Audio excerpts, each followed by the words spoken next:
This is my productivity and gaming setup for summer 2021. It's by no means finished, but I thought, what the heck, let's just get a video out there, so here we are. It's a fairly simple setup, and I am using a vertical laptop stand as you can see here. There weren't much setup videos that utilized vertical laptop stands or docks, so I thought it would be cool to make one myself. I'll leave links to everything mentioned in the description as usual. Hey, it's Bey. This is going to be a long one, so sit back, relax, grab some popcorn, and let's get started. The desk is simple and basic, but that's what I love about it the most. It's 63 inches long, which means I have a lot of real estate to work with. Even though there's not much on the desk at the moment, more room makes everything look spaced out, and it gives a much more cleaner look and vibe. Right now, you can find the desk on Amazon for $100 with free shipping, which is an absolute steal considering I got mine for $159 back in December 2020. It has a composite wood board with a metal frame and legs, so it's overall a fairly sturdy build. There are some scuffs on the edges from me mounting and unmounting my steering wheel so many times to play some racing video games, but it's nothing too bad. It's also a little bit wobbly when I really shake the desk, but it's also nothing to worry about. Definitely worth the price in my opinion, and I would highly recommend it if you're looking for a fairly long budget desk.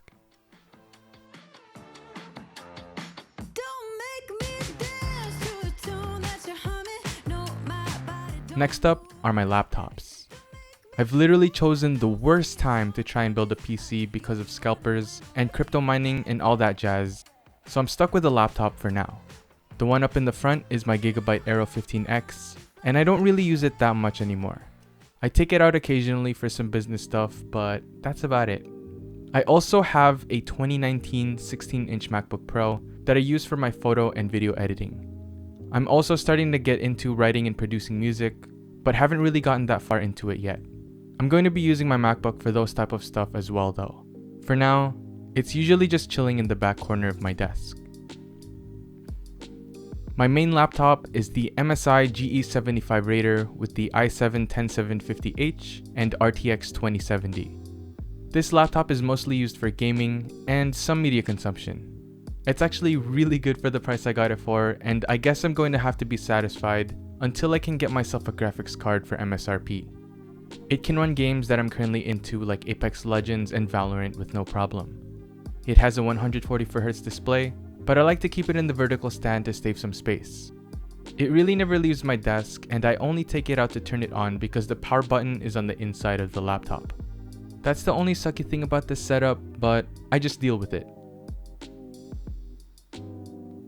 The vertical laptop stand is from OMOTOM, and it's a solid choice. I chose this one because of its adjustability. It can hold 2 laptops and can accommodate up to a 17.3-inch laptop. This thing is super heavy duty, and I turned it around 180 degrees to hide the logo so that the setup looks cleaner overall. I could have my laptop out so that I can utilize it as a second display, but I would rather save some space on my desk and have it look cleaner. Well, I try. There's only so much you can do to tuck all these wires away with a laptop setup. I got wires like Ethernet, USB for peripherals, HDMI for my monitors, and my earphones all sticking out, so you can't really hide these wires unless you have a shelf under your desk to stuff the laptop into. Since I have my laptop on the dock, my monitor of choice is the 32GN50T from LG. It's a 32-inch 1080p screen with a 165Hz refresh rate and G-Sync. Not bad considering it costs about $230.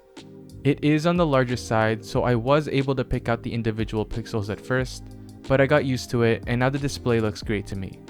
It doesn't really bother me at all considering I mostly use this monitor for gaming anyways.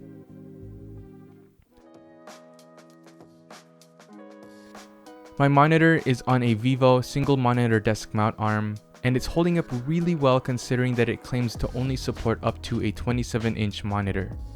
The listing said that it can support up to 22 pounds, so I took a chance and it paid off. A monitor stand makes everything look so much cleaner, and you will have a lot more space on your desk for other stuff. I hesitated on getting one for a little bit, but I can tell you now it's so worth it. Highly recommended. Don't hesitate if you're on the fence like me. Attached to the monitor is the newest addition to my setup, and it's the Quntis computer monitor lamp. It's one of those budget versions, but I must say, it works really well. It's powered through an included USB-C to USB-A cable that I plugged into a surge protector using an adapter. You can adjust brightness, color temperature, and there's even an auto dimming feature if you're into that. This is a great thing to have to reduce screen glare, eye straining, and it also saves some space because you don't need a lamp on your desk anymore. It may not be as flexible as a regular lamp, but I think the lack of flexibility is worth having extra space on your desk. For peripherals, I have the HEXGEARS Nova with the box brown switches and the RAZER BASUSK X HYPERSPEED. Big shout out to the people at Kono Store for sending me this keyboard to check out back in the day. It looks great, has RGB lighting, and the chassis is made out of aluminum. So it's a pretty hefty keyboard and it goes really well with the black theme that I have going on.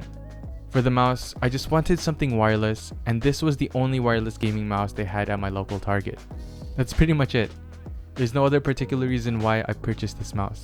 It's pretty light and on the smaller side, so it fits my hands well. I use the Tin Audio T3 in-ear monitors for audio consumption. I got them on the MASSDROP debut, now just called Drop, back in February of 2019, and I've been using them ever since. I absolutely love this pair because of the sound quality and noise isolation, which is great for gaming and media consumption. I'm not big on headphones just because I can't wear them for long periods of time. I don't know why, but I just can't. I find them really uncomfortable after just a couple of hours of use. With earbuds, I can wear them all day and they won't bother me, so that's why I went with this pair. Attached is a 3.5mm extension so that I wouldn't be tethered that close to my laptop since the desk is long. Next up is my microphone. I got this fairly recently and I'm sure you know all about it. This is the SHURE SM7B and it's on the Blue Compass boom arm. I was going to go with the Rode PSA-1 boom arm, but they were out of stock everywhere I looked. I wouldn't recommend this microphone if you were to use it only for gaming, but I have other plans for this microphone, so the investment is worth it for me. By the way, I'm recording this voiceover with the SHURE SM7B as we speak. Connected to it, I have the Cloud Microphones Cloudlifter CL1 that's hidden behind my laptops. I did this so that my setup would look cleaner from the front, but I'm still trying to figure out a permanent spot for it. If you don't know what this does, it basically just boosts the microphone's gain cleanly and without clipping. And then connected to that, I have the Focusrite Scarlett 2x2 USB audio interface. You need this thing to connect your microphone to your laptop or computer. I have it placed behind the monitor so that I can easily access it when I need to adjust some settings. That's pretty much it. I really hate to show you guys this, but underneath the desk, I have my wheel set up. This is where it all goes when I'm not using it. I still have to find a better way to store this thing. I also got my trash can, a couple of boxes of car parts, and my headphone hanger mount thingy. It can hold up to 2 pairs of headphones, but I still prefer to use my earbuds. While we're here, I might as well show you my cable management. I know it's not the best, but it works for me. It was a rush job, but I'm satisfied on how it turned out considering the little time that I spent on it. But yeah, that's my current setup. I also have this picture frame of the Weathering With You poster that I got from the movie theater when I watched it. I want to add some more art and floating shelves to the wall, and maybe another monitor in the future. If you enjoyed, you know what to do. Other than that, I'll see you in the next video. Peace!